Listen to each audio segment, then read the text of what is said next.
Hola a todos, soy Cristina Sánchez, soy internista del Hospital Comarcal de Medina del Campo, en Valladolid, y voy a presentarles un resumen de la sesión que mostramos en el último Congreso de Medicina Interna sobre trombosis asociada a catéter. Estos son los contenidos de los que vamos a hablar. Vamos a hablar de los factores de riesgo de estos pacientes, cómo vamos a diagnosticar la trombosis, cómo vamos a manejarlos, si hay que hacer profilaxis y en quién, y qué complicaciones y qué pronóstico pueden tener. Va a intentar ser una sesión resumida y práctica, sin entrar en muchos detalles, pero vamos a intentar que sea rápida también. ¿Por qué hablamos de esto? Porque es importante, porque es la complicación más frecuente, la trombosis, de insertar un catéter venoso central, más que la infección, y eso que estamos mucho más acostumbrados probablemente, ¿no? La mayoría además ocurre en extremidad superior, que no estamos acostumbrados a ver trombosis en extremidad superior. Son el 70% de las trombosis de extremidad superior y el 10% de toda la enfermedad tromboembólica, y tiene consecuencias como que puede desembocar en la interrupción del tratamiento para el que hemos colocado el catéter, en que la vena se obstruya crónicamente o que perdamos el acceso venoso. Y además se puede complicar con embolia pulmonar, TVP recurrente o síndrome postrombótico y sepsis. Vamos a empezar por lo primero, los factores de riesgo, que aunque es un poco tedioso y tiene mucha letra, es importante porque antes de tratar una trombosis asociada a catéter vamos a tener que intentar evitarla. Y la vamos a evitar intentando esquivar un poco estos factores de riesgo o modificar los que podamos modificar. Por ejemplo, los del tipo de catéter que insertamos. Si sabemos que los PIC se trombosan más que los catéteres venosos centrales y más que los reservorios, en ciertos pacientes con mayor riesgo intentaremos colocar catéteres que se trombosen menos. La femoral se trombosa más que la yugular y que la subclavia. Cuando ponemos un PIC se trombosan más los de cefálica que los de basílica o braquial. Si la técnica es guiada por ecografía, se trombosan menos, y si es de inserción izquierda, se trombosan menos que los de inserción derecha. Cuanto mayor sea el diámetro del catéter en relación con la vena donde lo estamos insertando, mayor probabilidad de trombosis. Hay más probabilidad de trombosis si además tiene otro catéter venoso central ya insertado, o si el catéter previo que se ha insertado además ha tenido una inserción traumática o no se ha hecho guiada por eco o se ha intentado varias veces. Cuantas más luces tenga el catéter, más riesgo hay de trombosis. Si el catéter tiene válvulas, más todavía, y hay ciertos materiales que se trombosan más que otros, como el polietileno. Hay factores de riesgo como los del paciente que muchos no son modificables. Por ejemplo, en cáncer tienen hasta 7 veces más riesgo de trombosis, pero precisamente colocamos muchos catéteres venosos centrales en pacientes con cáncer. Y sobre todo además si tienen metástasis. Si además tiene historia previa de enfermedad tromboembólica, especialmente en el último mes, en los pacientes críticos, donde también insertamos muchos catéteres venosos centrales, si tiene una infección sistémica, sobre todo por Staphylococcus aureus o relacionada con el catéter, si además tiene lógicamente una hipercoagulabilidad o una trombofilia, o si el paciente es mayor, obeso, fumador o tiene insuficiencia renal crónica. Y por último, dentro de los factores de riesgo, pues los del propio tratamiento, y estos no son modificables, lógicamente. Hay quimioterapias como el cisplatino o el 5-FU que producen más trombosis, los inmunomoduladores, sobre todo cuando se asocian a corticoides, los factores estimulantes de la eritropoyesis, que también los utilizamos mucho en pacientes oncológicos, que tenga ese paciente radioterapia en tórax, cuando utilizamos terapia endocrina, antiangiogénicos, cirugía o en población pediátrica cuando transfundimos hemoderivados pues en las primeras 24 horas. Así que vamos a ver qué hacemos para diagnosticarlo. Primero, cómo lo vamos a sospechar, después qué pruebas de imagen vamos a solicitar y qué vamos a hacer cuando nos encontramos que sospechábamos un trombo pero no lo tiene. De media, los síntomas empiezan los 10 días de la colocación, pero puede aparecer hasta 3 meses después. Y ojo, porque la trombosis puede ser asintomática. Cuando no es asintomática y es más fácil, podemos ver estas imágenes, ¿no? Una trombosis superficial, en una vena superficial de brazo-cuello. Podemos ver trombosis profundas, en este caso la imagen es de una extremidad superior, o podemos ver trombosis más centrales de tronco brachiocefálica, brachiocefálico o cava superior. Vamos a ver en las trombosis de venas superficiales, pues, lo que veis aquí, eritema, dolor, hinchazón, un cordón palpable, edema solo del tejido de alrededor, no de toda la extremidad. Y en las trombosis profundas y así, dolor en toda la extremidad o supraclavicular y del cuello, en hombro, mandíbula y eritema e hinchazón, una TVP de la extremidad superior. Y en las trombosis del tronco brachiocefálico o cava superior vamos a ver como un síndrome de vena, un síndrome de vena cava superior. Dolor de cabeza, disfonía, eritema, dolor, hinchazón en la cara y colaterales en la pared torácica, en los hombros, incluso en las sublinguales. Vamos a intentar no retrasar el diagnóstico para poder evitar que progrese a un síndrome de vena cava superior, a que el trombo llegue a la aurícula o que esa vena se obstruya de forma crónica. ¿Cómo vamos a identificar los que no están tan claros y son asintomáticos? Pues porque el catéter no funcione, porque no sale sangre, porque no entra el fármaco o porque tiene una infección que ya sabemos que tiene del catéter. ¿Qué prueba vamos a hacer? Primera línea, la imagen. Es diagnóstica si el vaso o no es compresible en su totalidad o es solo parcialmente compresible. Si además no hay flujo o el flujo no es normal o bifásico, apoya. Pero diagnóstico, vaso no compresible o parcialmente incompresible. Pero ¿qué pasa si la eco es normal, pero nosotros sospechamos que tiene una trombosis? Hay otras pruebas que son de segunda línea, como el TAC con contraste, la reso con contraste o la angiografía o venografía. ¿El dímero D lo vamos a utilizar? Como casi siempre sí, si podemos asegurar que tenemos una probabilidad pretest un poquito alta para que nos ayude con esta gran sensibilidad y poca especificidad que tiene. Vamos a utilizar la escala Constance, que es muy sencilla, solamente tiene 4 ítems y una probabilidad nos va a clasificar de baja, media o alta. Los 4 ítems son: suma un punto, que el catéter esté en su clave o yugular o tenga marcapasos, que el dolor esté localizado, que tenga edema unilateral, y resta un punto si hay otro diagnóstico más probable. Así lo vamos a clasificar en probabilidad clínica baja, media o alta. Ahora sí nos vamos al dímero D. Con una escala de Constance a alta, una probabilidad alta, nos vamos directamente a la ecografía. Si la eco es compatible, nos olvidamos del dímero. Es diagnóstico de trombosis.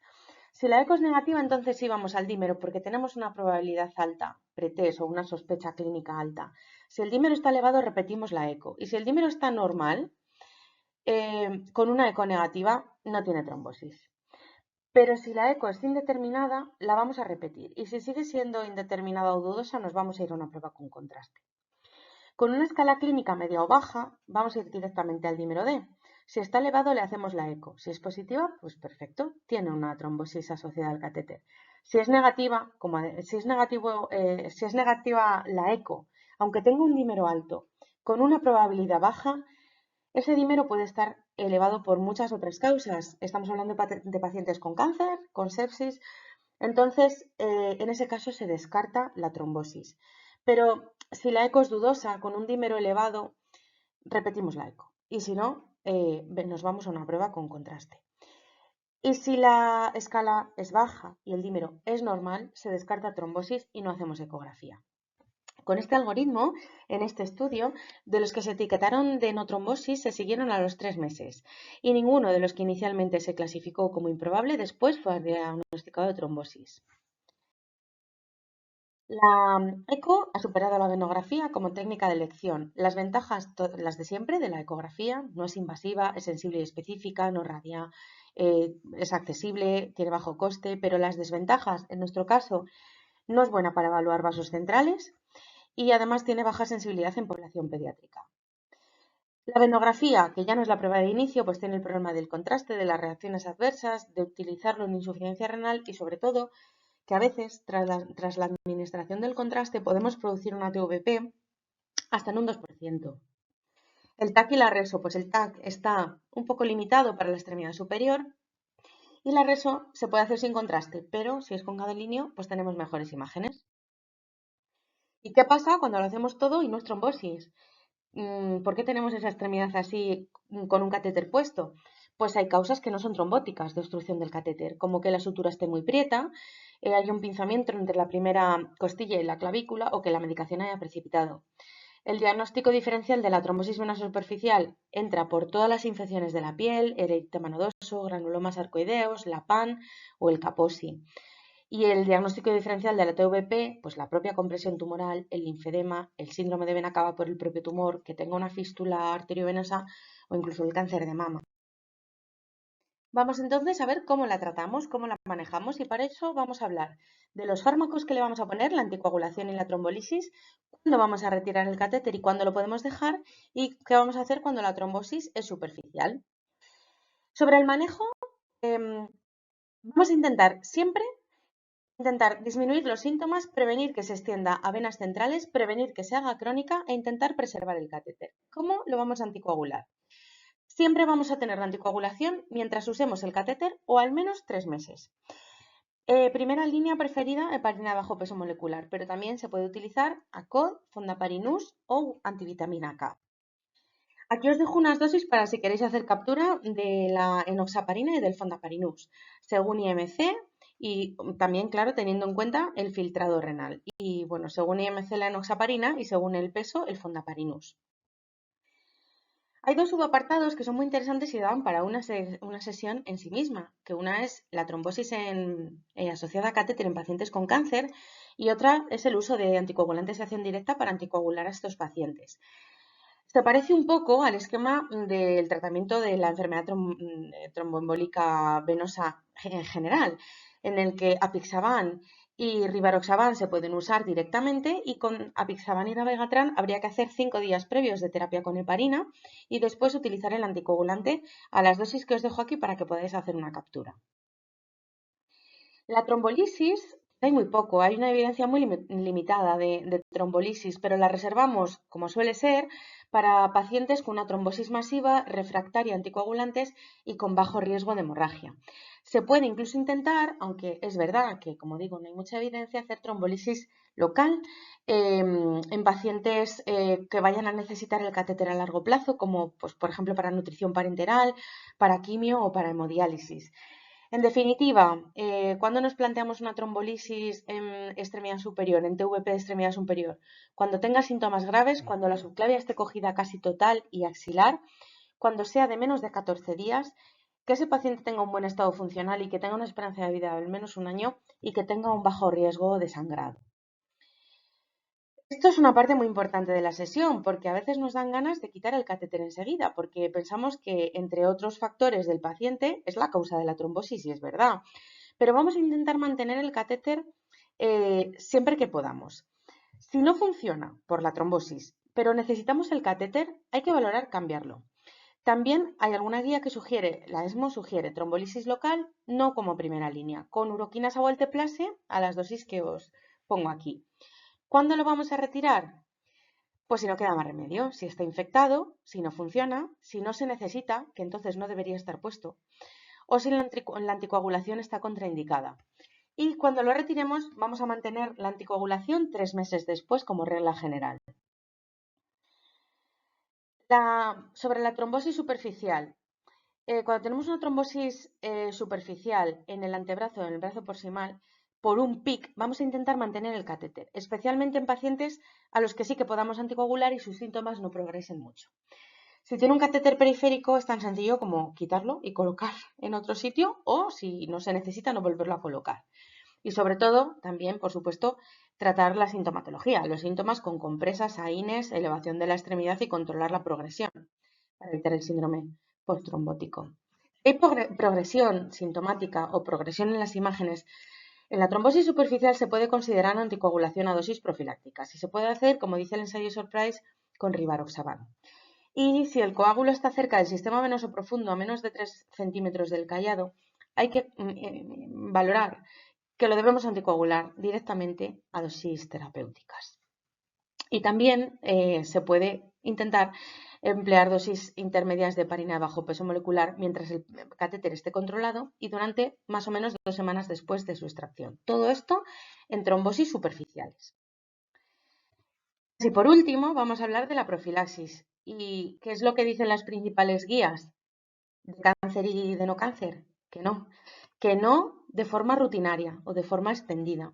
Pero sí que puede haber un lecho de pacientes, y esto sería muy bonito de estudiar, en los que se pueden beneficiar del uso de heparina de bajo peso molecular para prevenir la trombosis.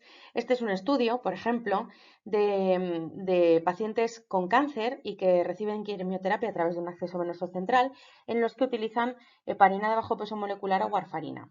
y sí que puede disminuir la incidencia de trombosis asociada al catéter. Por eso aquí creo que es tan importante conocer los factores de riesgo de lo que hablábamos al principio, aunque pueda ser un poco arduo, porque probablemente de esos pacientes sí que podamos individualizar los que sí que pueden beneficiarse de la profilaxis. Y en cuanto a las complicaciones y al pronóstico, ¿qué es lo peor que puede pasar? Pues que se extienda el trombo o las propias de la propia disfunción del catéter, que lo teníamos puesto para algo. O que haya un síndrome de vena cava superior, que el trombo se vaya a la aurícula derecha, que haya una embolia paradójica o una embolia pulmonar que puede ocurrir hasta en el 0,5% de los pacientes con PIC. El temido síndrome postrombótico o que haya una hemorragia porque estamos utilizando anticoagulación. Incluso, ojo, porque puede haber una mortalidad hasta casi un 5% en pacientes con trombosis profunda asociada a catéter aún sin cáncer. Esto es un poco todo. Ahora voy a hacer un resumen de cada apartado rápidamente. Ojo, en cuanto al diagnóstico, que la trombosis puede ser asintomática, aunque no hay que buscarla sistemáticamente. Si tenemos una sospecha clínica, Doppler y compresión. Si todo es normal pero sigues teniendo sospecha, vamos a una prueba con contraste y el dímero de sí, pero con score clínico. Y después con la ecografía. Sobre el manejo, hay que disminuir los síntomas, la extensión y la cronificación.